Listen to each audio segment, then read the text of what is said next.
Hello friends, দেখো আমার ছেলে আমার মেয়ের জন্যে ফুচকা এনে দিয়েছে বাড়িতে। দেখো আমার মেয়েকে আমার ছেলে কত ভালোবাসে। টুরুলাভ আমার ভাই বোনের, কিন্তু মারামারি এদের মতো কেউ কারো হয় না।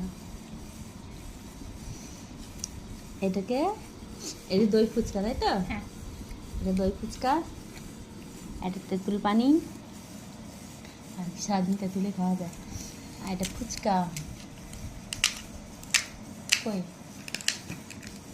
হ্যাঁ আলু কই, আলু এইটা আলু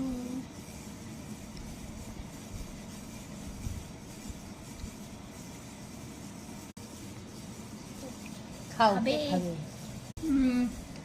ফুচকা কার কার পছন্দ বলো?